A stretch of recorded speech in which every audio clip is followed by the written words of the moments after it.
Kumusta po, Miss Gwen? Tawagin niyo na lang po akong Clarissa. Isa po ang palayaw ko.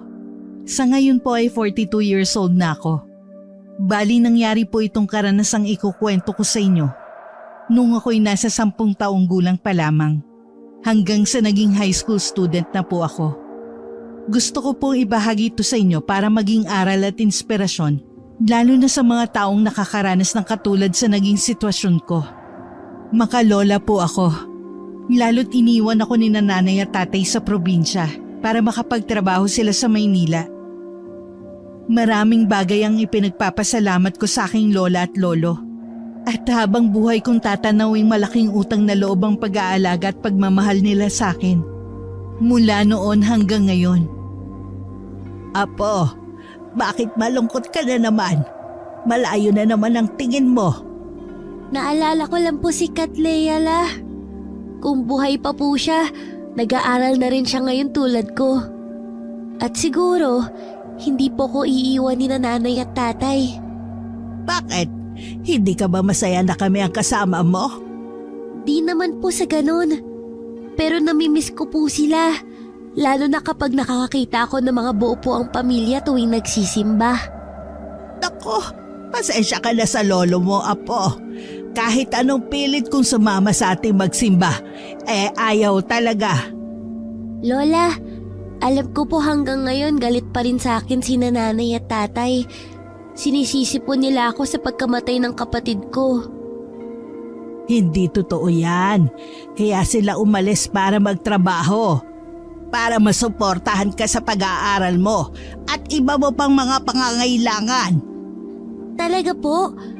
Pero hindi naman sila nagpapadala, Lola. Halos kayo ang gumagastos sa lahat ng mga pangangailangan dito sa bahay. Pati na rin po sa pag-aaral ko. Baka naman nag-iipon pa sila. Alam mo, Apo, mahirap ang buhay sa Maynila. Umuupa rin sila ng bahay doon. Pagpapadala rin sila, huwag kang mag-alala. May gusto ka bang bilhin o kailangan sa eskwelahan? Huwag kang mahihiya magsabi kay Lola, ha? Wala naman po. Marami naman tayong pagkain galing bukid. May mga prutas at gulay tayong tanim. Tapos, palagi ring may uwing isda si Lolo galing sa pamamana. Huwag ka na mag-isip ng kung ano-ano, Isa. Basta ang asikasuhin mo lang at pagtuunan mo lagi ng pansin yung pag-aaral mo. Alam mo ba, natutuwa ako sa iyo, Apo. Ipinagmamalaki ka ni Lola. Bakit naman po? Kasi laging sinasabi ng mga teacher na ang swerte ko raw sa'yo. Napakatalino mo at mabait na bata. Minsan nga raw pinatutulog ka na lang nila kapag inuulit nila ang leksyon. Kasi ikaw lang ang bukod tanging nakakaintindi kahit anong subject daw. At tinutulungan mo pa silang i-tutor ang ibang mo pang mga kaklase na mahina pumick up. Opo. Ang bilis ko rin daw po magsulat at mag-memorize la. Kaya ako lagi ang pinagsusulat sa pisara tapos pinagdodrawing din po. Napakarami mong talento, Apo. Namana mo sa tatay mo. Pati yung pagkanta. Sana'y malayo ang marating mo balang araw. Pero di po ako marunong sumayaw. Hindi talaga ibibigay sa'yo lahat. Pero dapat ka pa rin magpasalamat, Apo. Bihira lang ang pinagkakalooban ng Diyos ng mga ganyang talento. Palagi naman po akong nagpapasalamat sa kanya, Lola. Tama yon. Naalala ko pa yung sinabi ng teacher mo nung grade 1 ka. Muntik ka ng pagalitan kasi habang nagkaklase siya, nagdo-drawing ka at minsan daw, gumagawa ka ng manikang papel. Paper dolls po. Opo. Halos lahat ng classmates ko nagpapagawa sa akin gamit yung kahon ng sigarilyo. Yun nga. Pero nung tinawag ka raw ng teacher mo, nagulat siya. Kasi nasagot mo yung tanong niya. Nakikinig ka raw pala kahit abala ka at may sariling mundo. Focus na po ako ngayon, La. Hindi na po ako gumagawa ng paper dolls o nagdodrawing kapag po may klase. Istrikto po kasi si Sir Alan. Pero mabait. Pag po may di nakikinig, binabato po niya ng eraser. Minsan naman po, pinapasquat tapos minakapatong ng mga libro sa braso. May isang beses nga po, pinatayo lahat ng kaklase ko. Nakonsensya po ko kasi ako lang yung nakaupo nun. Ikaw lang yata ang nakasagot ng tama. Naku, mas matindi yung mga teacher nung panahon ko, apo. Mas matindi dumisiplina. At hindi pwedeng magreklamo ang mga magulang mo kahit nagsusugat ng mga tenga at singit ng mga anak nila. Katwiran kasi ng mga teacher. Dapat sa bahay pa lang dinidisiplina ng mga bata ng mga magulang nila para hindi maging sakit ng ulo ng mga guro kapag pumasok na sa eskwela. Marami pong naikwento sa akin si Lola Karing tungkol sa mga naging karanasan niya nung nag-aaral pa siya. Nalibang ako at nakalimutan ko pansamantala ang tungkol sa kapatid kong si Katlea. Ganun kabait ang aking lola, Miss Gwen. Bukod sa napaka-supportive, palagi niya ring pinagagaan ang pakiramdam ko. Alam agad ni Lola kapag malungkot ako o may problema. At sa bagay na yun sila magkaiba ni Lolo. Clarissa! Clarissa! Po? Pakikuha nga nung karsonsilyo ko at hindi ako makapasok sa loob. Basa ang suot kong salawal dahil galing ako sa dagat. Magbubuhos lang ako saglit tapos magluluto na ng ulam. Tiyak na pauwi na si Karina galing sa bukid. Opo, Lo. Sandali lang po.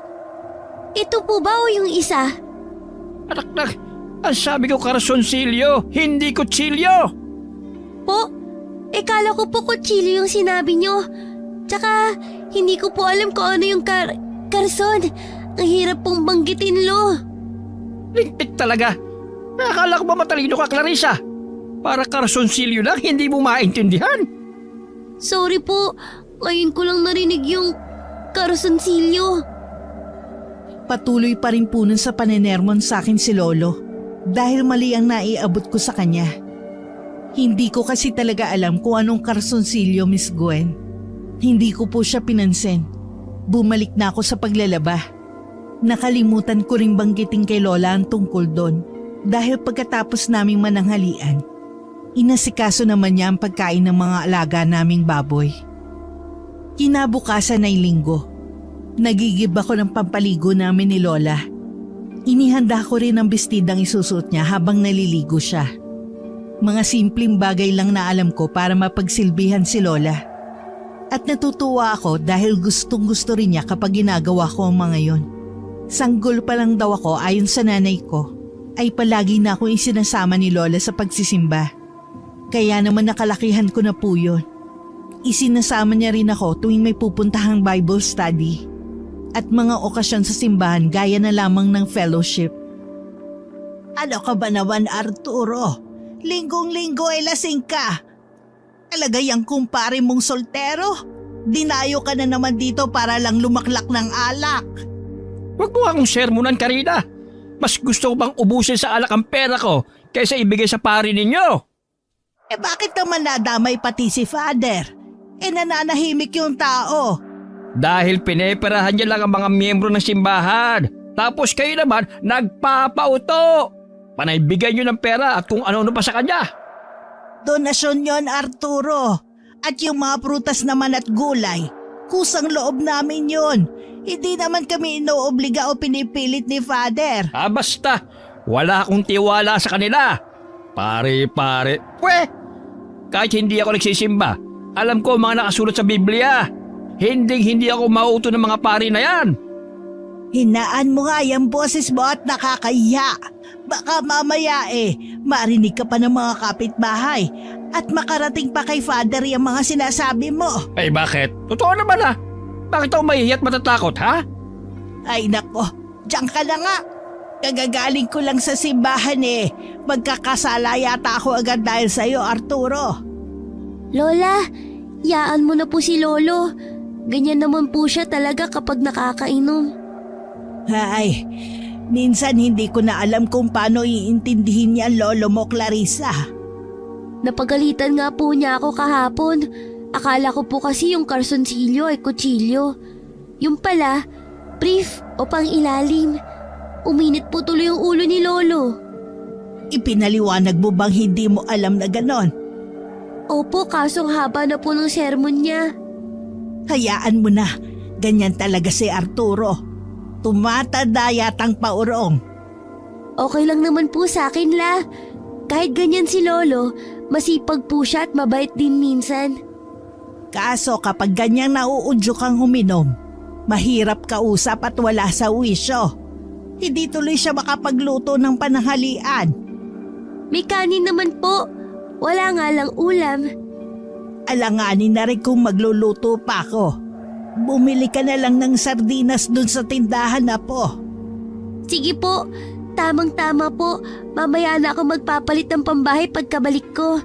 At matagal na rin po tayo hindi nakakapag-ulam ng sardinas. Oo nga, paborito mo yon tsaka noodles. O ito yung pambili. Magbibihis muna ako bago pumunta ng kusina. Magpayong ka pala, apo, ha? Hindi na po. Tatakbo naman ako para mabilis akong makabalik. O sige, ikaw ang bahala. Kami lang ni Lolang sabay na kumain nung tanghaling yon. Si Lolo kasi, nakatulog na habang bumabanggit ng mga saulado nitong Bible verse. Napapailing lang nun si Lola habang inililigpit ang mga kalat ni Lolo at ng kainuman nito. Ako naman po ay tumambay sa may likod bahay, sa may ilalim ng punong mangga, habang nakikinig sa paborito kong drama sa radyo, Miss Gwen. Sinamahan pa ako ni Lola kinabukasan sa school namin. Gusto niya kasing makausap ang teacher ko noon tungkol sa aking projects. Lola, papasok na po ako sa loob. Cleaners po pala ang grupo namin ngayon. Walang problema, apo. Dito ko na lang hihintayin si Mr. San Felipe. Aba nga naman, Aling Karing. Ang aga nyo, ha? Ano na naman yung mga dala nyo? Suhol? Anong suhol ang sinasabi mo dyan, Delia? Dahan-dahan ka sa pananalita mo. Oh, di ba nga totoo naman? Kaya laging first honor tong si Clarissa dahil lagi niyong sinusuhulan yung mga teacher. Lola, totoo po ba yun? Huwag kang makinig sa kanya, apo. Sige na, pumasok ka na sa loob, ha? Ako nang bahala rito. Ano, Aling Karina? Itatanggi niyo pa rin ba? Kitang-kita ko na ang ebidensya. Dapat yung anak kong si Jella yan nangunguna sa klase Kung hindi niyo lang dinadaan sa suhol ang pagiging first honor ng apo niyo. Delia, matalino ang apo ko. Alam yan ng lahat ng mga teacher dito. Mas matalino kaysa sa anak mo. Kaya huwag kang gumawa ng kwentong hindi totoo. Hindi ako madayang tao. Lumalaban ako ng batas. Ah, talaga? Para saan yung mga dala nyo? Sige nga. Huwag niyo sabihin ipinagbibili niyo ang mga yan. Wala akong dapat ipaliwanag sa'yo. Ikaw, tinatanong ba kita kung bakit nandito ka? Wala namang meeting ngayon sa pagkakaalam ko Ewan ko ba? Parang may bumubulong sa akin kanina na pumunta ako rito. Ngayon, alam ko na kung bakit. Kasi ngayon pala yung araw na makakahanap ako ng pruweba sa panunuhol mo sa mga teacher, Aling Karina. Bawiin mo ang sinabi mo. Hindi ko babawiin. Kakausapin ko si Mr. San Felipe at pati sa principal makakarating tong pinagagagawa nyo. Ang tanda nyo na tapos ganyan kayo? Yan ba tinuturo nyo sa apo nyo? Mrs. Beltran, Lola Karina? Mabuti naman nandito na kayo, sir. Ang totoo niyan, kanina pa po ako at narinig ko ang pinag-uusapan ninyo. Hindi ko naman sinasadyang marinig pero Mrs. Beltran, mali ang iniisip niyo tungkol kay Lola Karina. Mr. San Felipe. Tama ang sinabi ni Lola. Matalino talaga si Clarissa. Ang totoo niyan sa lahat ng naging estudyante namin, wala pa kami natuturuan na sintalino niya. Matalas ang memorya, talented na bata. Salamat, sir. Mrs. Beltran, may special na kondisyon po ang anak niyo si Jelay. Pero matalino rin siya. Huwag niyo lang po sigurong itolerate masyado lalo na sa mga tantrums niya. At tungkol naman po dito sa mga dala ni Lola Karina, kami po mga teachers ang nagsuggest sa kanya. Parang request po. Kasi nga po kapos sila sa pera para sa projects ni Clarissa. Kaya imbis na pera, ito na lang po yung hiningi naming kapalit. Wala kasi mabili sa bayan ng munggo, kamote, saging at iba pa. Nakakatikim lang kami dahil sa iyo, Lola Karina. Kaya maraming salamat po. Nako, ako po ang dapat magpasalamat. Kasi pumayag kayo kahit hindi perang ibayad ko sa mga proyekto ng apo ko. Siyempre naman po. Mas mahal nga po kung bibili ako, kami. Discounted na nga po pag galing sa inyo eh. Mrs. Beltran? Sir, Wag na po sana mauulit yung nangyari kanina ha. Hindi po tama yung husga natin ng ating kapwa. Lalo na't wala naman tayong sapat na batayan. Pantay po kami magbigay ng grade sa lahat ng mga estudyante namin. Deserve po ni Clarissa na maging first honor. Pasensya na po. Hindi na po mauulit, Aling Karina. Pasensya na sa mga sinabi ko kanina. Wala sa akin yun, Delia. Pero sana ay wag nang mauulit. Hindi ako papayag na alipustahin ang apo ko ng kahit na sino. Kung ako lang mapapalampas ko pa. Pero ibang usapan na pagdating sa apo kong si Clarissa. laking pasasalamat nun ni Lola sa pagsaklolo sa kanya ni Sir Alan. Si Aling Delia naman ay sobrang napahiya. Akala ni Lola ay titigil na to sa pambibintang ng kung ano-ano sa aming maglola. Pero hindi pa rin pala. Hindi rin dinidisiplina ni Aling Delia ang anak nitong si Jelay. Dahil patuloy pa rin sa pambubuli sa akin sa school. Pinagtutulungan nila ako nun. Kasama ang iba pa naming kaklase ng mga bully rin. Sa totoo lang may mga panahon noon na parang ayoko nang pumasok sa eskwela. Dahil hindi ko na kaya ang mga ginagawa nila sa akin. Pero ayokong madismaya si Lola. At ayokong biguin siya pati na ang mga teacher na naniniwala at nagtitiwala sa akin. Tiniis ko ang mga ginagawa sa akin ni na Jelay. Hanggang sa makatapos ako ng elementary. Pero kahit sa mismong graduation ko, ay hindi ako tinantanan ni Aling Delia, Miss Gwen. Lola, uwi na lang po kaya tayo. Parang di ko po kayang umattend ng graduation. Ano ka ba, Apo? Hindi pwedeng hindi ka dumalo. Aba ikaw yata ang valedictorian. Di ba, hindi ka pa nga nakatulog kagabi hanggat hindi mo nasasaulo yung talumpati mo.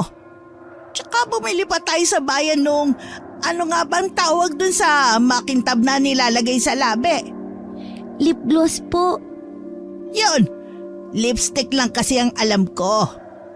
Buti pa po yung classmates ko kahit wala sila sa top 10. May mga bagong damit at sapatos.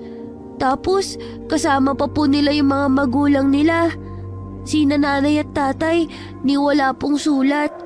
Hindi po rin nagpapadala kaya nanghiram lang ako ng isusuot kayo na sapatos at palda. Apo, huwag ka nang malungkot. Mas maswerte ka pa nga sa kanila dahil ikaw yung nangunguna sa klase. At kasama mo naman ako. Nako, hindi na ako makapaghintay na umakyat sa stage para sabitan ka ng garland, mga ribbon at medalya. Hay, sa totoo lang po, di talaga ako masaya. Ngumiti ka na nga, apo ko.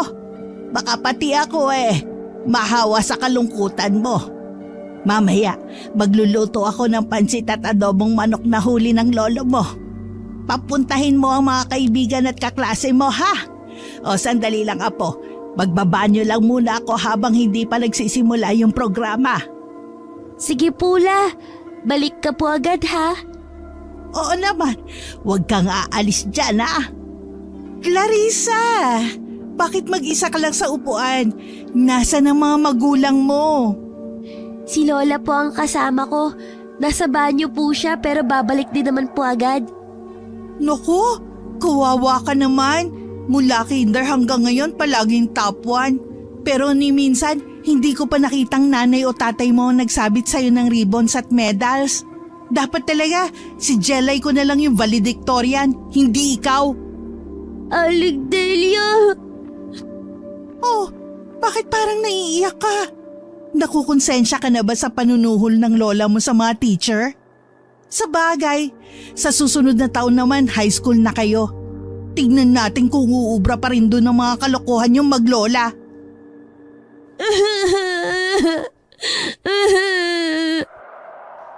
Clarissa, bakit ka umiiyak?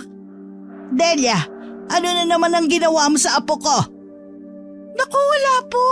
Binati ko lang si Clarissa sa pagiging valedictorian niya. Tapos bigla na lang siya umiyak. Baka naaalala lang niya yung mga magulang niya na nasa Maynila. Bakit hindi man lang sila umuwi, Aling Karina?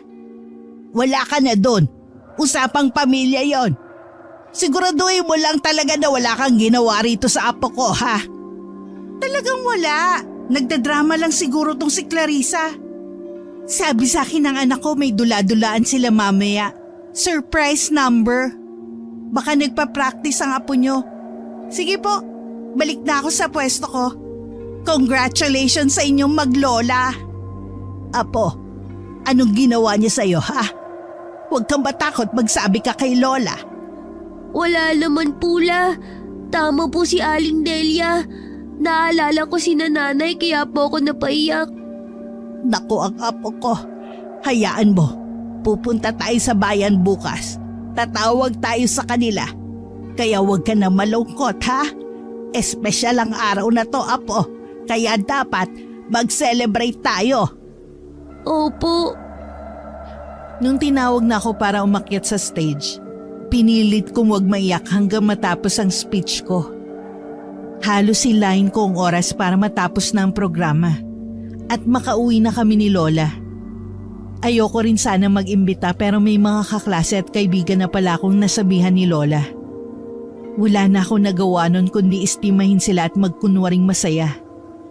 Tinupad din ni Lola yung pangako niya sa akin na pupunta kami sa bayan kinabukasan para tawagan si nanay. At doon ay sinabi nilang pwede raw ako magbakasyon sa Maynila. Tuwang-tuwa ako nun pero malungkot si Lola. Ako lang kasi yung nag-iisang apo nila na malapit sa kanila ni Lolo. May mga pinsan ako sa kabilang barangay pero sobrang bihira lang kung bumisita kina Lola. Pagdating ko sa Maynila, nagulat ako nang malaman ko may bagong kapatid na pala ko. Ni minsan kasi ay hindi nabanggit sa akin ng mga magulang ko ang tungkol doon kahit sa sulat. Dahil namimiss ko si Catlea, inalagaan ko ng husto ang bago kong kapatid na si Carlo. Sinulit ko ang mga panahong kasama ko siya habang nasa bakasyon ako. Noon ko lang din naintindihan kung bakit halos hindi ako pinadadalhan ng mga magulang ko. Ang kinikita kasi ni tatay ay kulang pang pambayad sa bahay at gastusin nila araw-araw. Medyo nalungkot ako matapos ang bakasyon, Miss Gwen. Pero may halong saya rin dahil makikita at makakasama ko na ulit sina Lola. Isang linggong lumipas pagkabalik ko sa probinsya ay kumuha naman kami magkakaklase ng entrance exam. Pero pagdating sa eskwelahan kung saan kami nag-enroll para sa high school, kinausap kami ng isang teacher at sinabing exempted na raw ang mga nasa top 10, Miss Gwen. Tuwang-tuwa si Lola nang ibalita ko yun sa kanya. Nakakatuwa ka talaga, apo. Naku, lalong kailangan natin magsimba sa linggo para magpasalamat sa mga biyayang naibibigay sa atin. O pula, habang nasa Maynila po ako, di ako nakapagsimba kahit isang beses. Lagi din po abala si nanay at lagi rin pong kailangan ng bantay ng kapatid ko. Talagang yung mga magulang mo, kaya mabigat ang buhay, hindi na nakakaalala sa Diyos. Kaya ikaw, apo, huwag mo silang gagayahin, ha? Huwag na huwag kang mawawalan ng panalig sa Panginoon. Opo, kahit naman di ako nakapagsimba doon, palagi pa rin po ako nagdadasal. Tuwing pagkagising, bago kumain, pagkatapos sa mga gawaing bahay, at bago rin po matulog. Tama yun, para lalo kang pagpalain. O siya, tara na't kumain. Nagluto ako ng bulanglang at pritong isda na nahuli ng lolo mo. Nako, masarap po lahat. Lalo pag ikaw po ang nagluto, Lola. Siguradong mapaparami na naman po ang kain ko. Mas inagahan namin ng alis ng bahay pagsapit ng araw ng linggo, Miss Gwen. Tsumempo kami ni Lola na nasa dagat na si Lolo para hindi nito makita yung mga dala namin para sa pare. Sigurado kasing kukontra na naman yun at katakot-takot ang aabutin naming sermon. Nung pauwi na kami galing simbahan, may tumawag kay Lola na kumare niya. Iniwan niya muna ako sa upuan sa may auditorium dahil medyo personal ang pag-uusapan nila. Nagulat ako nang bigla kong lapitan ni Aling Delia. Aling Delia? Exempted pala kayo sa entrance exam, Clarissa. Pero sabi ni Jelay, Napahiya ka raw dun sa guro. Alam ba ng lola mo tungkol dun? Ano pong sinasabi niyo? Duda raw sa grades mo yung teacher. Masyado raw kasing mataas. Kaya babantayan ka sa unang araw pa lang ng pasukan. Gusto niya malaman kung karapat-dapat ba talaga sa'yo yung titulong valedictorian. Wala naman po akong dapat patunayan. Basta mag-aaral po ako ng mabuti gaya ng dati. Para po sa aking pamilya at lalo na po kay Lola. At ganun din naman si Jelay. Ngayong hindi na masusuhulan ni Aling Karina ang mga bagong teacher nyo. Malalaman na ng lahat na hindi ka naman talaga matalino, Clarissa. Mapapahiya ka at pagtatawanan. Kawawa ka naman. Si Jelay ko ang magdadala sa pangalan ng eskwelahang pinagtapusan nyo. At hindi ikaw. Tandaan mo yan. Katulad nung graduation day namin, nasaktan ako sa mga sinabi ni Aling Delia sa akin. Hindi ko talaga maintindihan kung anong ikinagagalit niya. Nag-aaral lang naman ako mabuti at ang mga teacher ang nagbibigay ng marka.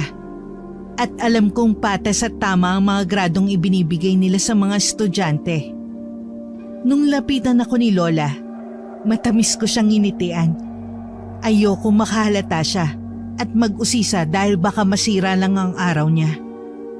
Bagong labas pa naman kami ng simbahan. Kinahaponan sinamahan ako ni Lola sa bayan para bumili ng school supplies para sa nalalapit na pasukan. Medyo nadismaya ako nung nalaman kong magkaklase ulit kami ni Jelay.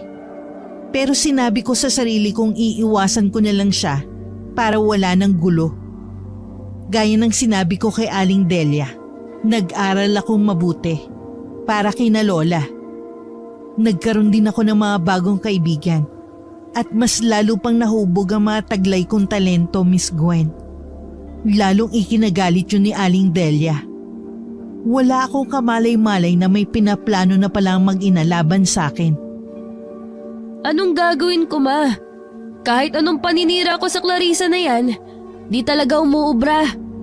Di naman ako papayag na lagi na lang siya yung bida. Kumalma ka lang, Nak.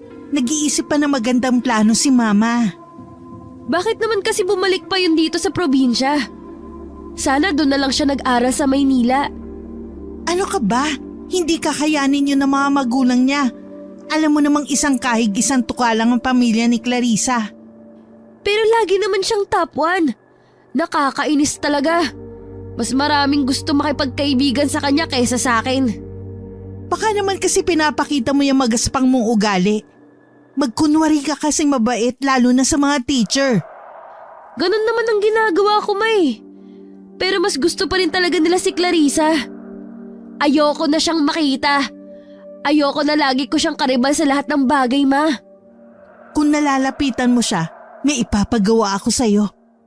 Tignan ko lang kung hindi pa siya tuluyang mawala sa landas mo. Talaga, Ma? Ano po yun? Kumuha ka ng kahit isang hibla ng buhok niya, anak. Pero siguraduhin mong walang makakakita sa'yo, ha? Tapos itago mo at ibigay mo sa akin. Ano pong gagawin niyo sa buhok ni Clarissa? Basta ako lang bahala. Sundin mo lang yung bilin ko sa'yo at matatapos na ang problema mo sa kanya. Sige, Ma. Yun lang pala eh. Kayang-kaya kong gawin yun. Pero hahanap muna ako ng tamang tiyempo. Para siguraduhin walang makakakita sa gagawin ko, Ma. May tiwala ako sa'yo. Alam ko magagawa mo yan nang walang nakakaalam, maliban sa ating dalawa. Mula nun ay parang bumait bigla sa akin si Jelay na ipinagtaka ko. Kaya naman unti-unti niyang nakuha ang tiwala ng iba naming kaklase. Napansin ko lang noon na madalas niya akong akbayan. Pero hindi ko binigyan ng ibang kahulugan yun, Miss Gwen. Kahit nanibago ako ay natuwa pa ako sa nangyari. Ayoko po kasing may alitan pa rin kami ni Jelay. Hindi ko po napigilang ibalita yun kay Lola Karina. Lola! Aba, nandito ka na pala at mukhang masaya ka. Opo, hindi kayo maniniwala sa sasabihin ko sa'yo, La. Bakit? Tungkol saan ba yon? Bati na po kami ni Jelay. Talaga? Kailan pa? Medyo ilang linggo na rin po, La. Nagtaka nga po ako at nung una, medyo naiilang pa po ako makipag-usap sa kanya. Sigurado ka bang totoo ang pakikipagbati niya sa'yo, Apo? Siguro naman po, La. Bakit nag-aalala yata ako? Yang kaklase mo mana sa ina. Kaya parang duda kung walang ibang dahilan ng pakikipaglapit sa'yo ni Jelay. Wala naman po siguro. Mabait na po talaga siya sa akin ngayon.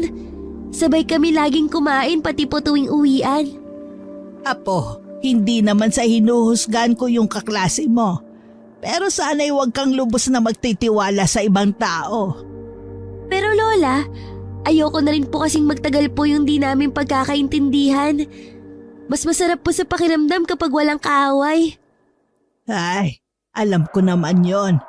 Pero ewan ko ba, hindi ako natutuwa sa ibinalita mo. Pero kung doon ka masaya, edi sige. Basta wag ka na uli magpapaapi sa kanila. Pakadala lang po ng kabataan yung nagawa nun sa akin ni Jelay. At dahil nagdadalaga na po kami, napag-isip-isip na nilang mali yun. Basta hindi ko hahayaang apihin ka o saktan ng ibang tao, Apo. Dahil ako ang makakalaban nila. Huwag po kayong mag-alala. Hindi na po mauulit yung nangyari noon. Kilala kita, Clarissa. Hindi ka nagsusumbong sa akin. Kung hindi ko pa nga nabasa yung diary mo, hindi ko malalaman. Ayoko lang po kasing mag-alala kayo, La. Mas lalong ayoko nasasaktan ka ng hindi ko nalalaman. Hayaan niyo po, sa susunod sasabihin ko na sa inyo lahat para hindi na po kayo magtampo. Mabuti naman kung ganon. Akala ko po matutuwa si Lola, pero kabaliktaran yung nangyari. Mukhang wala na talaga siyang tiwala kina Jelay at Aling Delia. Nalungkot ako nun kasi gusto ko talagang magkaayos na kami ni Jelay at hindi na muli mag-away. Hindi ko pinakinggan ang paalala ni Lola sa akin. Palagi pa rin akong sumasama sa grupo ni Jelay kapag nasa eskwelahan kami. Minsan kahit sa simbahan ay nilalapitan niya ako. Hindi man nagsasalita ang lola ko. Pero alam kong tutol siya sa nakikitang pagiging mas malapit namin ni Jelay sa isa't isa. Isa, parang ayaw sa akin ng lola mo. Naku, ganyan lang talaga si Lola. Nasa loob kasi ng simbahan kaya seryoso siya. Ganun ba? Para kasing masama siyang makatingin. Di ka lang sanay. Mabait ang lola ko. Sabi nga rin ng mga kaibigan ko nagpupunta sa bahay. Sigurado ka? Oo nga. Hayaan mo. Minsan pumasyal ka sa amin.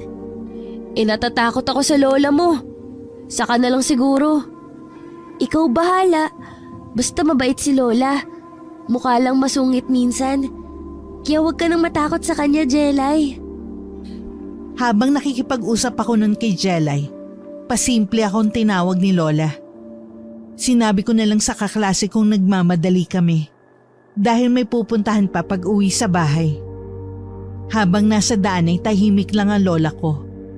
Hindi na lang din ako nagsasalita dahil hindi ko alam ang sasabihin ko, Miss Gwen.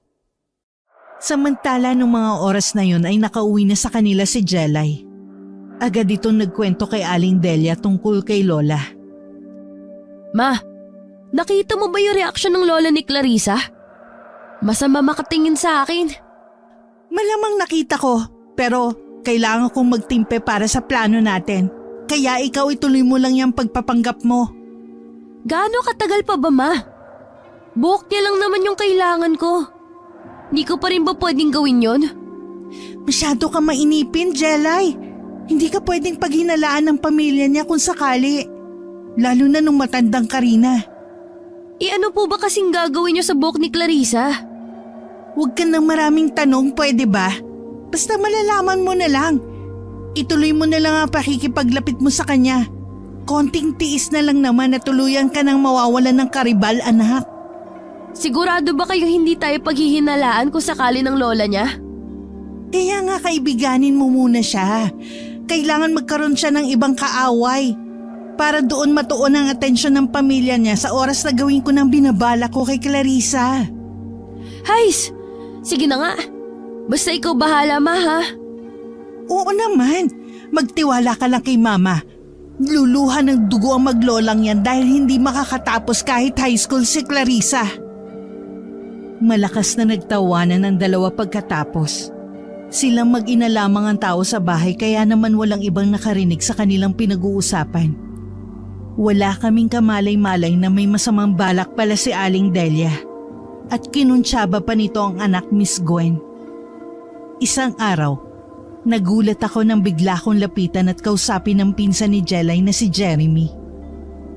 Clarissa, pwede ka bang makausap sandali? Tungkol saan? Pwede bang dun sa walang maakit at makakarinig sa atin? Bakit naman? Ano bang sasabihin mo? Gusto lang sana kitang warningan. Anong ibig mong sabihin? Mag-iingat ka sa pinsan ko si Jelay. May pinaplano siya laban sa'yo. Ano? Ha? Dati binubuli mo rin ako.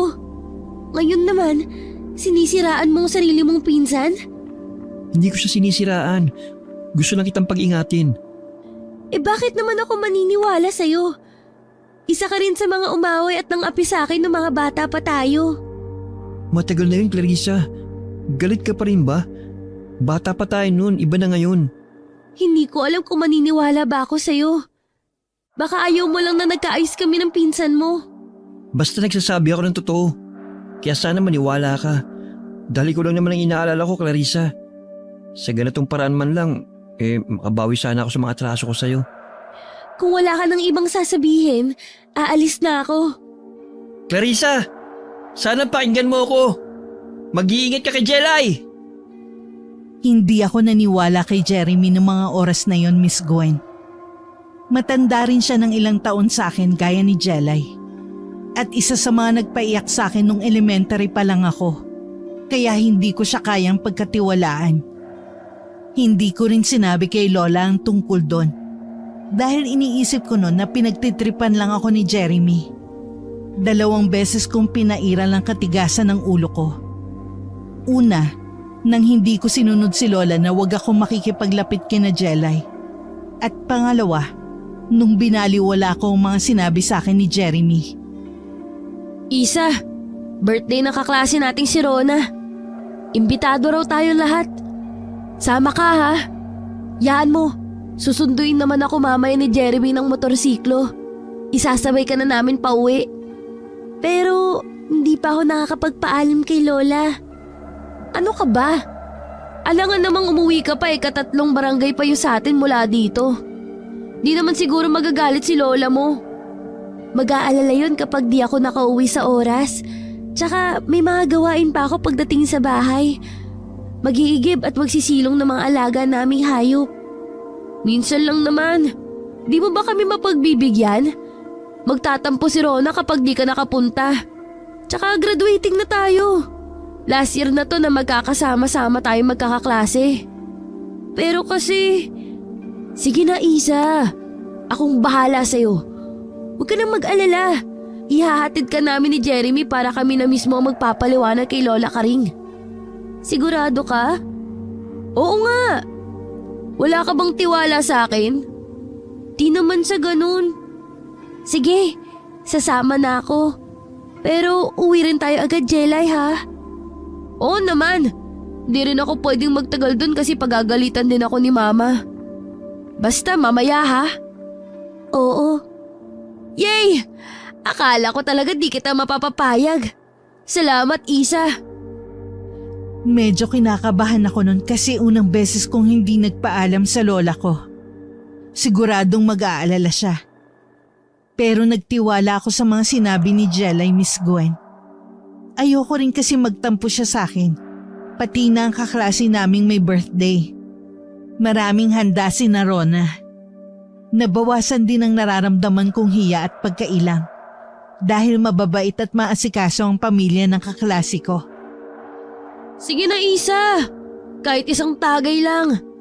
Tuba lang naman to. Hindi ako umiinom, Jelay.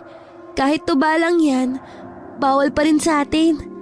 Maaamoy ako ni Lola. Baka lalo akong pagalitan. Di naman nakakalasing to. Ako nga nakailang baso na.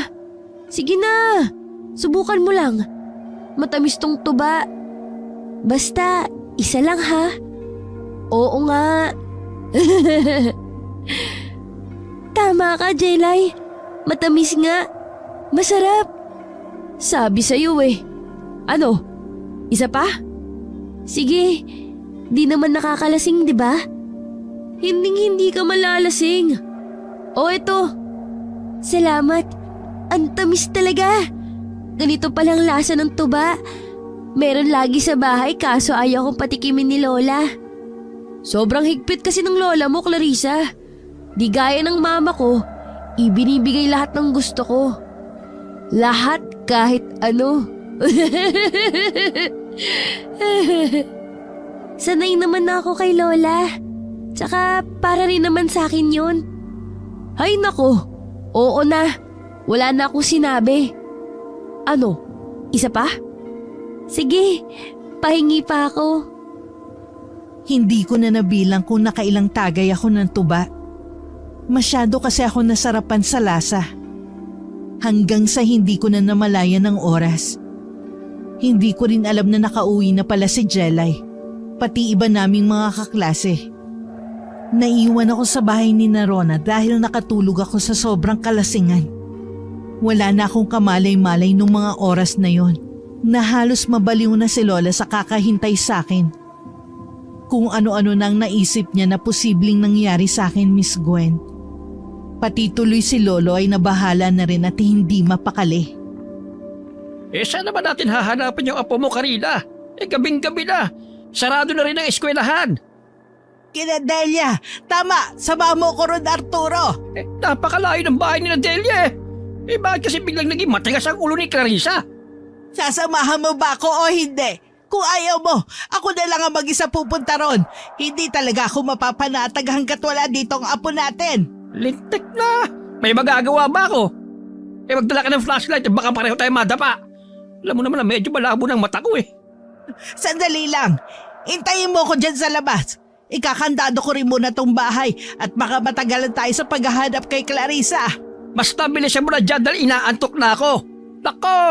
Mamaya talaga makakatikim ng sermon sa akin yung apo mo, Karina. Kahit madilim at mabato ang daan papunta kina Aling Delia, hindi yun naging hadlang kina Lola para hanapin ako. Nagkataon pang walang buwan nung gabing yun at nabibilang lang din ang mga bituin sa kalangitan. Sobrang nag-aalala si Lola para sa akin. Hindi talaga siya mapalagay ng mga oras na yun. Laking pasasalamat nila dahil gising pa si Aling Delia nang makarating sila ron. Magandang gabi, Delia. Pasensya ka na kung napasugod kami sa ganitong oras. Nakakagulat nga kayo, ano bang atin? Kakausapin ko lang sana ang anak mo si Jelay. Gising pa ba siya? Naku, kanina pa ho natutulog. Bakit? Ano bang problema? Hindi pa kasi umuwi ang apo naming si Clarissa eh. Naalala ko, magkaklase sila. Baka alam niya kung nasa ang apo ko. Di naman kaya nagtanan yon. Ano? Hindi mangyayari yon. Napakabata pa ng apo ko. Hindi pa nagpapaligaw yon lalo't pag-aaral ang prioridad. Baka naman magigising mo si Jelay at matatanong. Sige na, Delia. Baka alam ng anak mo kung saan namin mahahanap ang apo ko. Pasensya na kayo pero hindi ko iniistorbo ang anak ko kapag nagpapahinga na eh. Isa pa, huwag kayong magagalit ano ho. Pero hindi hanapan na nawawalang kalabaw itong bahay namin. Ba't mas susambunga nga mo, Delia? Totoo lang naman ho ang sinasabi ko, Mang Arturo. Kaya kung ako sa inyo, umuwi na kayo. Malay nyo, nagkasali-silang pala kayo ng apo nyo. Halika na, Karina.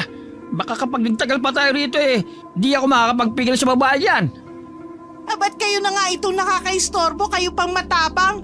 Baka gusto niyong umabot tayo sa barangay. Ano ba kayong dalawa? Tama na nga yan. Halika na, Arturo. Salamat na lang, Delia ha. Huwag sanang mangyari sa iyong mawalan ng anak. Ipagdasal mo na lang din sana nasa maayos sa kalagayan si Clarissa. Kundi ano? Tinatakot niyo ba ako? Pinagbabantaan? Ikaw ang may sabi niyan. Sige na, aalis na kami. Mag-ingat kayo, Delia. Laylay ang mga balikat at masama ang loob ni Lola habang pabalik sila ni Lolo sa bahay, Miss Gwen. Pero mas lamang pa rin sa kanya ang pag-aalala. Umaasa rin siya noon na madadatnan ako sa bahay pag uwi nila. Pero nabigo si Lola. Hindi siya nakatulog ng gabing yun. Magdamag niya akong hinintay at inaabangan maya-maya sa may pinto. Pwede ba, Karina? Kung ayaw mong matulog, magpatulog ka. O bakit? Ginugulo ba kita? Matulog ka na kung gusto mong matulog. Paano nga ako makakatulog kung pabalik-balik ka dyan? Parang ang asong di mapaanak Nahihilo na ako sa'yo, baka akala mo. Hindi ako mapapanatag hanggat wala ritong apo natin, Arturo. Malay mo naman, umuwi na rin yung bukas. Saan nga pupunta si Clarissa? Ngayon lang to nangyari. Baka kung ano na nangyari sa kanya. Alam mo, kung magandang iniisip mo, imbes na negatibo, di ka na magkakaganyan. Masisisi mo ba ako? Babaeng apo natin at nalagitan na. Hindi ba religyosa ka? Kada linggo nagsisimba? Ba't di mo na simula maglubina ngayon? Ha? O hindi kaya humingi ka ng tulong bukas doon sa par na sinasamba nyo? Arturo! Basta wag ka na magpaikot-ikot dyan, pwede ba? Matutulog na ako. Bahala ka na kung gusto mo magdasal, magdamag. Tahimik na umiyak na lang si Lola sa isang sulok. Hindi talaga siya mapalagay at napupuno ng pangamba ang puso ng mga oras na yun. Ako naman ay wala pa rin kamalay-malay at mahimbing ang tulog sa bahay ni Narona.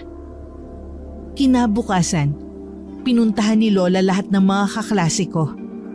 Nung may makapagsabi sa kanya kung nasan ako, ay kaagad umarkila ng motorsiklo si Lola para magpahatid sa bahay ni Narona. Naabutan niya akong tulog na tulog pa rin, Miss Gwen. Clarissa, apo ko! Ano nangyari sa'yo? Gising, apo ko! Lola? Bakit mo ginawa ito? Ang umalis ng walang paalam. Nagdedesisyon ka na pala sa sarili mo. Hindi ako galit, Clarissa. Sobra lang ako nag-aalala sa'yo. Sorry po, La. Hindi po kasi ako nakatanggi sa mga kaklase ko. Tapos, di ko naman po alam na malalasing ako sa tuba. Tuba? Uminom ka rin, Clarissa? Pasensya na po, Lola. Hindi na po mauulit, pangako. Talagang hindi na mauulit. Hindi magandang tignan lalo't babae ka. Tapos dito ka pa natulog. Paano kung may nangyaring masama sa'yo? Mabait naman po ang pamilya ni Rona. Sandali lang, La. Magpapaalam lang ako sa kanila at magpapasalamat na rin. Nagpahintay si Lola sa inarkilan niyang motorsiklo. Yun din ang sinakyan namin pauwi sa baryo namin, Miss Gwen. Habang nasa biyahe, ay inuusig ako ng konsensya ko. Bukod kasi sa malaki talaga ang kasalanan ko kina Lola, mahal din ang bayad kapag nag-aarkila ng sasakyan. Buti sana kung mapera sina Lola katulad ni na Aling Delia. Ang ipinamasahe niya ay 1 linggo na sanang panggastos. Kasama na ron ang pambaon ko sa eskwelahan. Sising-sisi rin ako kung bakit ako nakinig kay Jelay. Ultimong pag-inom ng tuba na isa sa mga mahigpit na ipinagbabawal sa akin ni Lola ay ginawa ko dahil sa pagpupumilit niya. Pero hindi ko sinabi sa Lola ko na si Jelay ang pumilit sa akin na dumalo sa birthday ng kaklase naming si Rona. Nangako na lang ako nun sa sarili ko na babawi ako kay Lola sa ibang paraan. Pagdating sa bahay, ay biglang dumilim ang ekspresyon ng mukha ni Lolo nang makita niya ako. Kailan ka pa natutong umalis ang di muna nagpapaalam sa amin, ha, Clarissa? Lolo, Natuto ka na bang lumande? Napakabata mo pa, may gatas ka pa sa labi. hindi po. Sa bahay po ng kaklase naming babae ako nagpunta, Lo. Hindi mo man lang naisip na may mga tao nag-aalala sa'yo rito? Pagod na nga kami maghapon. Tapos napuyat pa dahil sa paglalakwatsa mo. Managmana ka talaga sa ama mo. Palibasa, lumaki yung palaboy-laboy sa Maynila. Arturo, tama na yan.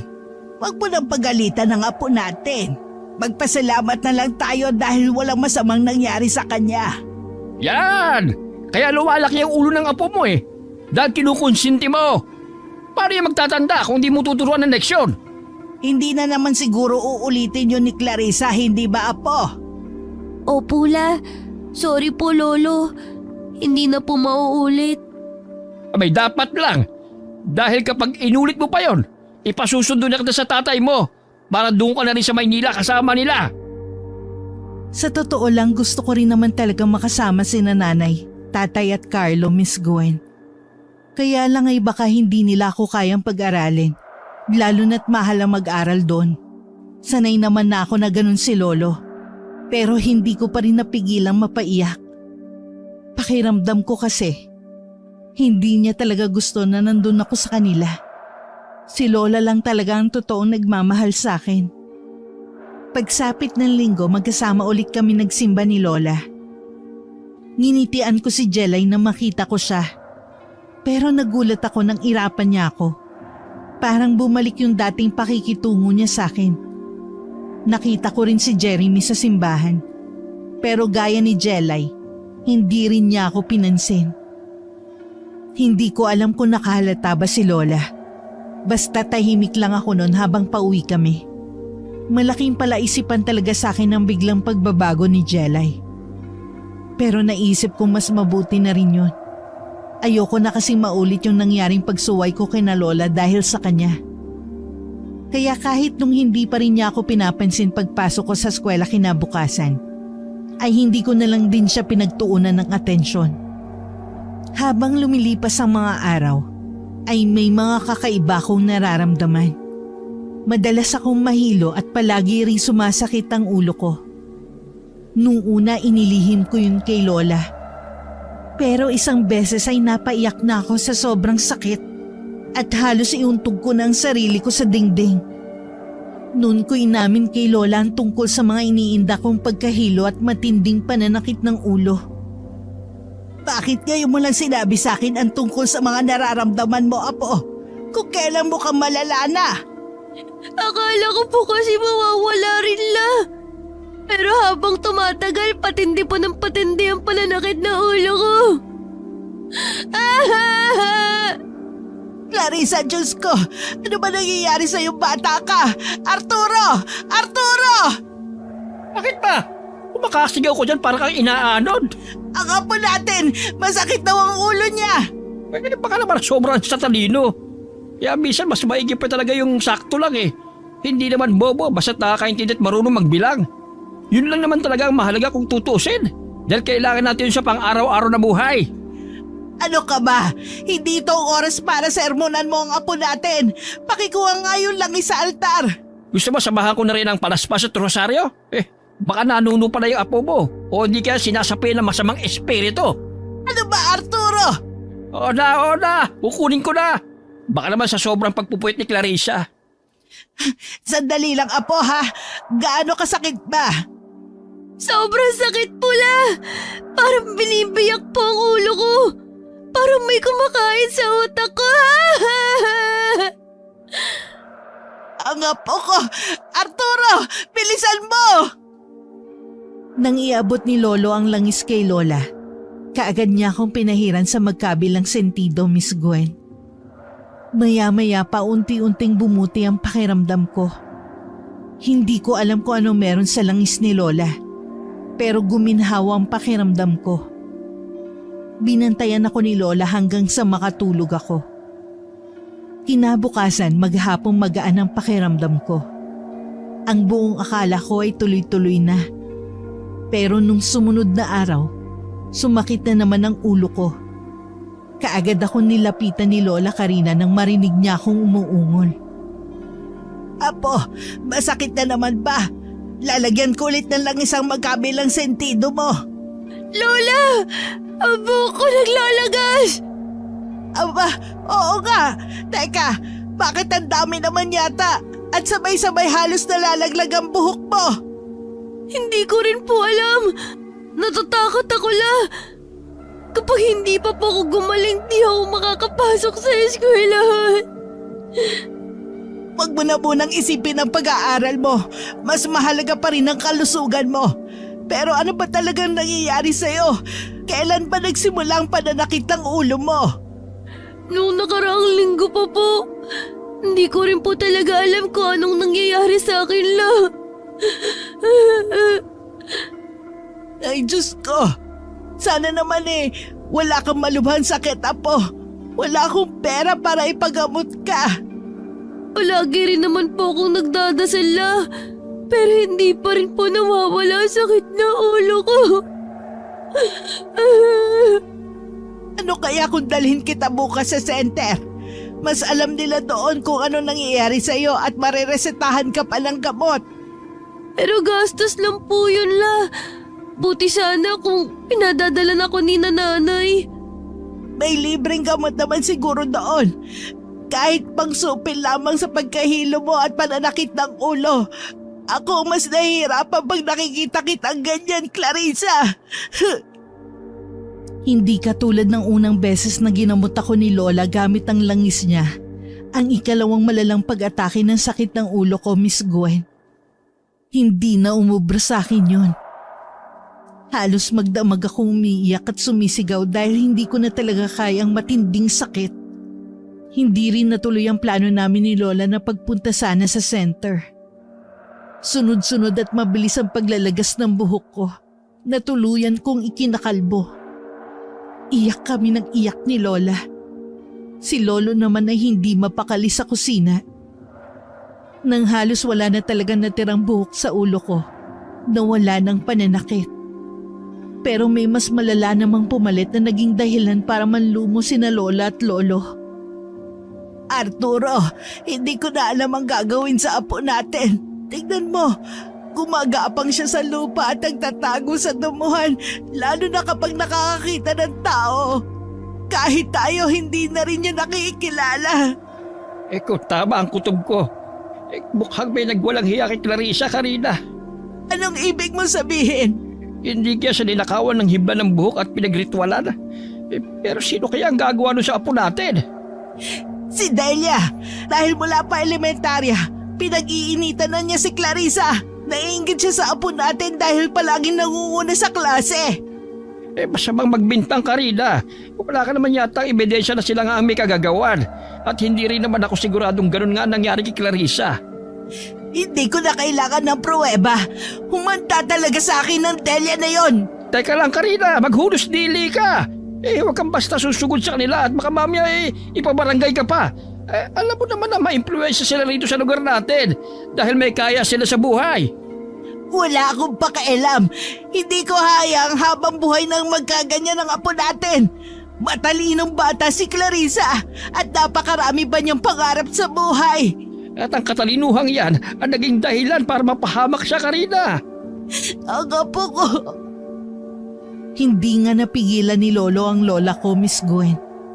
Sumugod siya sa bahay ni na Aling Delia mag-isa. Mayabang na hinarap naman ng nanay ni Jelay si Lola. Walang yakat talagang babae ka. Anong ginawa mo sa apo ko? Ano na naman ba ang problema mong matanda ka? Huwag ka nang magmaang-maangan pa. Ikaw lang ang alam kung may galit sa apo kong si Clarissa. Kayo ng anak mo. Dahan-dahan kayo sa pagbibintang. Tsaka hindi ko alam yung sinasabi nyo. Kung ano man ang katangahang ginawa ng apo nyo, aba, huwag nyo kaming pag-inita ng anak ko. Sisiguraduhin kong gagaling ang apo ko, Delia. Pero sa oras na malaman kung may kinalaman ka sa mga nangyari ngayon sa kanya, hindi ko alam kung anong magagawa ko sa inyong mag-ina. Sumusobra ka na, Aling Karina, ha? Nung nakaraang nagpunta ka dito, pinagbabantaan mo na ako. Pati ba naman ngayon? Gusto mo yata talagang mabarangay eh. Hindi pagbabanta yun, Delia. Babala. Kaya kung ako sa'yo, ngayon palang magdasal ka na. Dahil lintik lang ang walang ganti. Tandaan mo yan. Naiiyak sa matinding galit si Lola Karina habang pabalik sa bahay, Miss Gwen. Sa isip niya, gagawin niyang lahat mapatunayan lang na may kinalaman nga si Aling Delia sa nangyari sa akin. Sumagi rin bigla sa isip ni Lola ang kaklase kong si Rona. Saglit na nabaling dito ang hinala niya. At nagbalak na sanang puntahan ito nang bigla niyang makasalubong sa daan si Jeremy. Lola, saan po kayo galing? Hindi ba't pamangking ka ni Delia? Opo, bakit po? Wala naman. Sige, Nagmamadali ako. Sandali lang po. Kumusta po si Clarissa? Ilang araw na po kasi siyang hindi pumapasok eh. May sakit po ba siya? Bakit mo naisip na may sakit ang apo ko? Eh kasi po, hindi naman niya ugaling umabsent sa klase. Lalo't graduating na po siya. Kaya yun lang po ang naisip kong dahilan. Oo, may sakit ang apo ko. At hindi ko alam kung anong lunas sa sakit niya. Oh? Ano pong ibig niyo sabihin? Mahirap ipaliwanag. Siguraduhin lang talaga ng tiyahin mo wala siyang kinalaman sa nangyayari sa aking apo. Gusto ko pong malaman kung ano nangyari kay Clarissa. Bakit? Malapit ba kayong magkaibigan? Kinausap ko po siya noon para bigyan ng babala. Pero di niya po ako pinakinggan eh. Babala? Tungkol saan? Sa tunay na dahilan kung bakit nakikipagbati sa kanyang pinsan ko. Hindi niyo po ba napansin? Di na ulit sila malapit ni Jelay sa isa't isa. Alam ko po kung bakit. Kasi nakakuha na ng pinsan ko ang tunay na pakay niya sa apo niyo. Anong ibig mo sabihin? Narinig ko po kasi noon na inuutusan ni Tia Delia si Jelay para nakawan ng hibla ng buhok si Clarissa. Tama ang hinala ko. Ipinakulam nilang apo ko. Ha? Kulang po? Paano? Ano po ba talaga nangyari kay Clarissa? Sa halip na sagutin ang tanong ni Jeremy, sinenyasan nito ni Lola na sumama sa bahay namin, Miss Gwen. Kaagad naman sumunod ang pinsan ni Jelay. Pagdating sa bahay, hindi nila ako agad nakita. Nagtatago ako nun sa damuhan sa sagingan. Kahit si Lolo, ay hindi ako napigilan na mabilis akong gumapang papunta sa aking pinagtataguan. Napagod pa si Lola sa pag-ikot sa loob at labas ng bahay para lang hanapin ako. Si Jeremy na naiwan noon sa labas ang nakahanap sa akin. Napansin niya kasing gumalaw ang damo nang sinubukan kong gumapang palayo. Pagsilip nito sa damuhan, ay parehas pa kami nagkagulatan. Pero mas lamang ang pagkagimbal ni Jeremy na makita ang nakakaawa kong itsura. Clarissa? Bakit ka nakalbo? At bakit ka nagtatago dyan sa damuhan?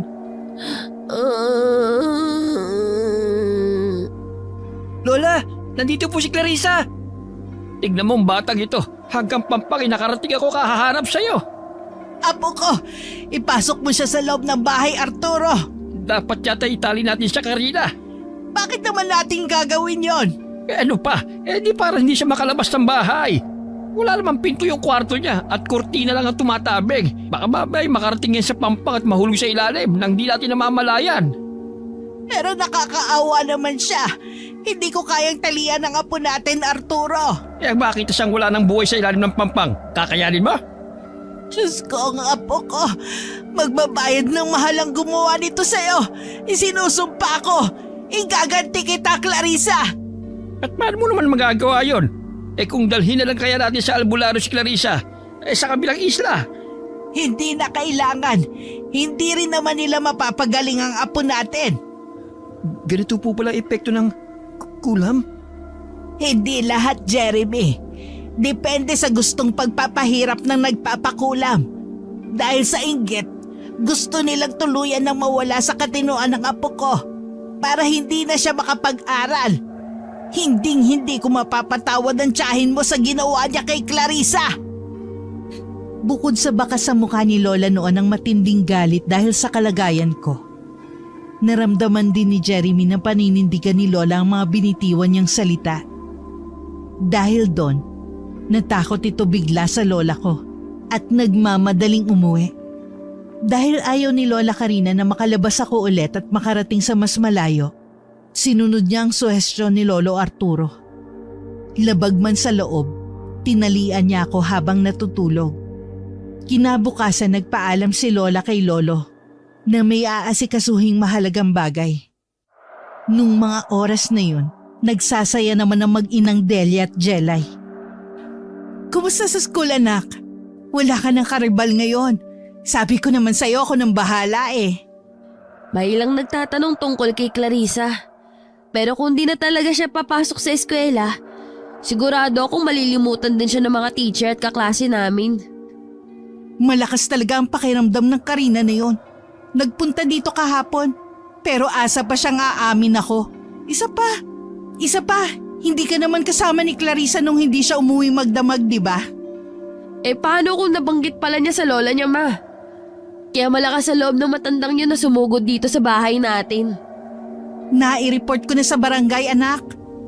Sana nga bumalik siya ulit dito para namang isama siya ng mga tanod sa munisipyo. Pero ma, ano po bang ginawa niyo kay Clarissa? Hindi ako. Ang tiyahin ko matandang dalaga. Si Lola Nelia? Oo, anak. Kaya siya hindi nakapag-asawa dahil takot sa karma. Sa dami ng kinulam niya, siguradong babalik yun sa mahal niya sa buhay. Di pwede rin sa atin, ma. Dahil kamag-anak natin siya. Ano ka ba? Hindi ganun, no? Sa asawa't anak niya lang kung sakali. Tsaka diba, ang alam ng mga tao, hindi tayo lumalapit sa Lola Nelia mo. Kasi nga alam nilang mangkukulam. Palihim lang akong nagpunta sa kanya para ibigay ang buhok ni Clarissa. Kaya hindi tayo paghihinalaan ng mga galit sa kanya. At kaya nga tinutulungan namin ng papa mo ang mga kabarangay natin Lalo na yung mga mahihirap pa sa daga. At yung pabor na hiningi ko sa tiyahin ko, may kapalit yun. Ano pong kapalit? Pagkain ng mga alaga niyang insekto. Pinapakain niya kasi ang mga yon 2 beses sa isang linggo, anak. Tuwing Martes at Biyernes. Halos pang 1 buwang ayuda na yung binigay ko sa kanya. Ma, di po kaya balikan tayo ni Lola Karina? Jelay, wala nga siyang pruweba. At sigurado kung wala siyang alam tungkol sa pangungulam. Isang kahig isang tuka lang ang lola ng kaklase mong si Clarissa. At pwede ba, anak? Huwag ka na makonsensya dyan. Basta magpabida ka lalo ngayon sa eskwela. Bigyan mo kami ng papa mo ng maraming award at medalya. Tsaka sa nalalapit na piyesta, ikaw ang magiging mutya ng barangay. Isasali na kita pati sa Santa Cruzan dahil alam ko bagay na bagay sa iyo maging Reyna Elena. Kaya umayos ka ha, magpakababae ka. Sa bahay ay nag-aalala si Lolo Arturo. Gabi na kasi ay wala pa rin ang lola ko. Ako naman ay nakatulog sa pagod dahil sa maghapong pag-uwala. Gusto kong lumabas ng bahay at magtago sa damuhan pero nagising ako na may tali na ang mga paa ko. Kahit tinatablan ng antok, hindi pa rin natulog si Lolo. Matyaga siyang naghintay kay Lola. Ang hindi niya alam, nagpunta si Lola sa luma naming tirahan.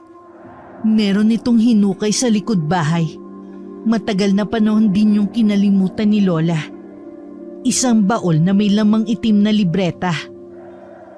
Tinalikuran ko't ibinauna sa limot ang mga tinuro mo sa akin, Tatang. Pero dahil sa nangyari kay Clarissa, mapipilitan akong gamitin muli ang lihim na karunungan. Magbabayad ng mahal si Delia. 10 beses na masasakit ang mararamdaman niya sa mga pang-aapi nila sa apo ko. Mula pa nung bata pa lang siya. Isinusumpa ko sa harap ng puntod mo, Tang. Magbabayad siya! Hindi na umuwi sa bahay si Lola Karina. Binuklat nito ang libreta at hinanap ang kakailanganing dasal sa isasagawa nitong ritual. Hindi na nito kailangan pa ng litrato o buhok ng gusto nitong gantihan. Sapat na ang nararamdamang galit ni Lola para mas lumakas ang kapangyarihan nito bilang isang dati ng mangkukulam. Matagal na rin abandonado ang lugar na yon. Kaya naman walang nakakita at nakarinig sa mga ginawa doon ni Lola Karina. Nang sumunod na araw, pagpasok ni Jelay sa eskwela, ay bigla na lang itong nakaramdam ng pananamlay. Nung unay hindi nito pinansin ang kakaibang pakiramdam, hanggang sa bigla na lang nilamig si Jelay at nanlaki ang mga mata habang nakatingin sa labas ng classroom namin. Halimaw! May halimaw! Tulungan niyo ako! Kukunin ako ng halimaw sa may pinto! Jelay, ako to, si Jeremy. Wag! Huwag kang lalapit! Huwag mo akong patayin! Ah! Ano ba sinasabi mo? Kasama na naman ba ito sa mga trip mo? Tama na! Wala akong kasalanan! Si Mama!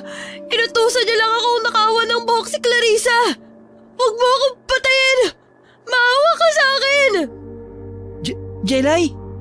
Sabihin mo kay Clarissa nagsisisi na ako! Basta wag mo na lang akong patayin! Hindi ko na yun uulitin. Diyos ko, mukhang tinutuo nga ni Lola Karina ang banta niya. Pero paano? Ibig bang sabihin, may alam din siya sa pangungulam at iba pa? Si Tia Delia, siguradong kasama siya sa parurusahan ni Lola Karina. Nagkagulo sa eskwelahan dahil sa kakaibang nangyayari nun kay Jelay, Miss Gwen. Pinayagan din si Jeremy na iuwi ang pinsan nito para hindi matakot ang ibang estudyante. Hanggang makarating sa bahay ni na Aling Delia ang magpinsan ay patuloy pa rin sa pag-uwala si Jelay. Gulat na gulat si Aling Delia sa nakitang kalagayan ng pinakamamahal na anak. Ano nangyayari sa anak ko, Jeremy? Bakit nagkakaganito ang pinsan mo? Hindi ko rin po alam, Chang. Basta bigla lang halimaw ang tingin niya po saan kanina nung iaabot ko sa kanya yung pinabibigyan yung merienda. Hindi ba siya nanuno? May mga puno sa eskwelahan yun. Baka natipuhan ang anak ko o di kaya naingkanto. Hindi ko po talaga alam. Nagulat lang din po ako nang ganyan na siya. Nangangatal at nag-hysterical. O baka naman may nagwawalang yana sa anak ko.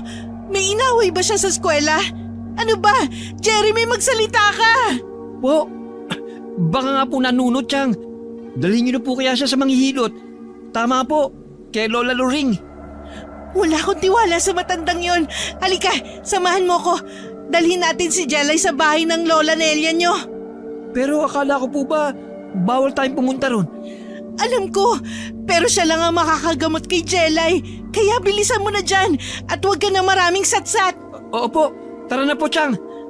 Diyos ko, ang anak ko, Jelay! Hindi kaya karma ko to sa ginawa ko kay Clarissa? Dahil maaga pa ng mga oras na yon at magkakalayo ang mga bahay sa probinsya, walang nakapansin kina Aling Delia, Jeremy at Jelay. Parang hindi na nagulat ang matandang dalagang tiyahin ni Aling Delia pagkakita sa apo. May inusal lang itong mga salitang ito lamang ang nakakaintindi.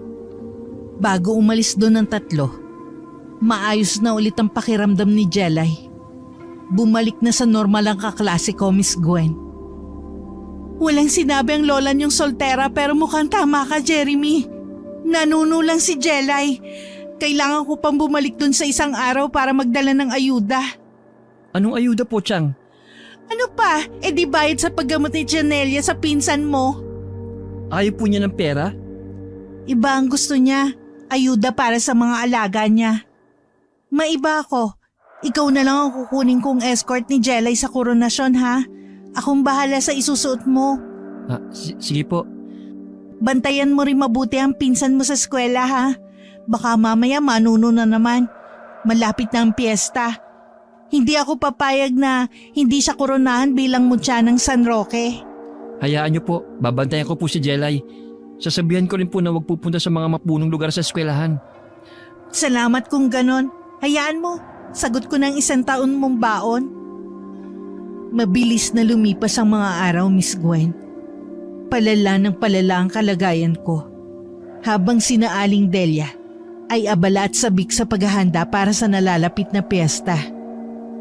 Mula nang bumalik sa bahay si Lola, ay tahimik na siya, na labis na ipinagtaka ng aking lolo.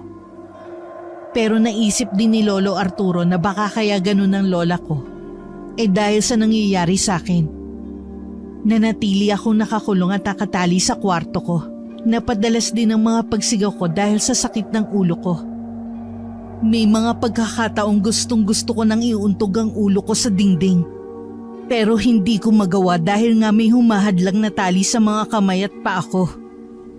Ganun pa man, matyaga pa rin si Lola sa pagbabantay at pag-aalaga sa akin.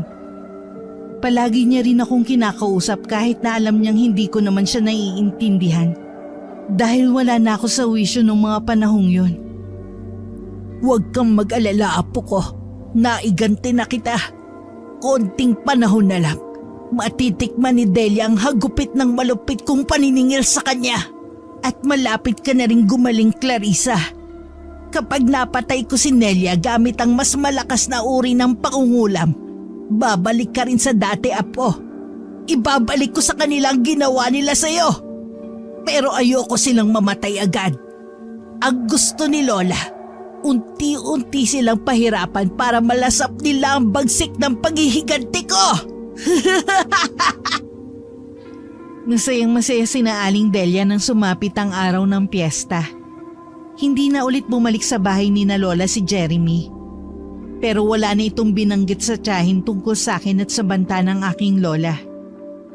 Natuon ang atensyon niya sa pagbabantay kay Jelay at sa paghahanda bilang escort ng pinsan sa gabi ng koronasyon. Malakas na nagpalakpakan ng lahat ng nasa auditorium nang nanumpa na si Jelay, kasabay si Jeremy. Pero matapos itong salinan ng korona bilang bagong mutya ng San Roque, ay nagulat ang lahat sa hindi inaasahang pangyayari. Biglang nagkikisay si Jelay at tumirik ang mga mata. Maya-maya pa, may mga insektong naglabasan sa tenga nito.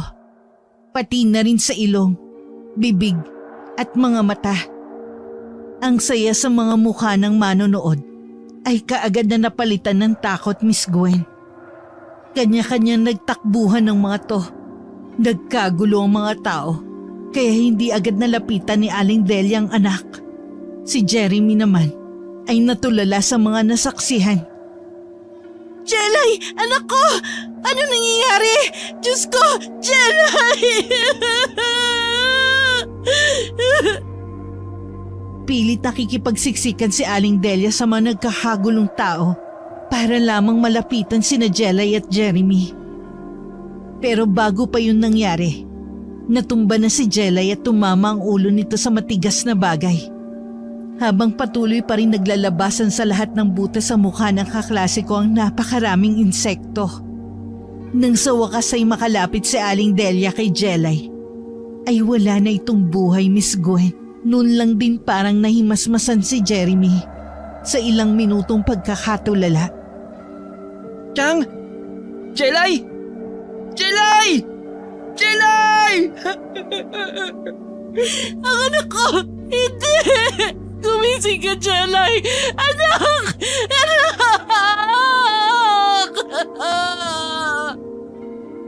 Habang nangyayari sa auditorium ang kalunos-lunos sa pagkamatay ni Jelay, nasusunog naman ang kubo ni Lola Nelia. Kaya halos sabay na binawian ng buhay ang dalawa. Hindi na nagawang makaligtas ng matanda dahil nangyari ang sunog habang mahimbing ang tulog niya. Kasama nitong natupok ang mga gamit sa pangungulap, pati na ang mga alaga nitong insekto. Tapos na, Apo. Nagtagumpay ako. Naiganti ka na ng lola mo. Hindi na ako makapaghintay na bumalik ka sa dati, Clarissa. Gaya ng inaasahan, Miss Gwen, kinabukasan din ay gumaling ako at bumalik sa normal. Masayang masaya si Lola, lalo na nang makapasok na ako ulit sa eskwela. Wala siyang inilihim sa akin.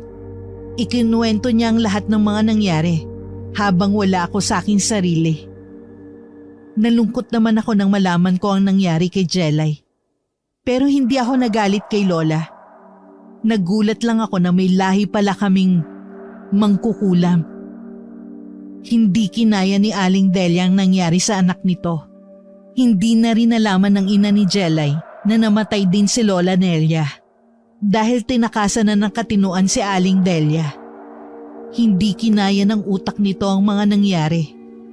Si Lola Karina naman ay ibinaon ulit sa hukay ang baon na naglalaman ng itim na libreta na naging daan para maiganti niya ako kay Aling Delia. Wakas. Kumusta po, Miss Gwen? Tawagin niyo na lang po akong Clarissa.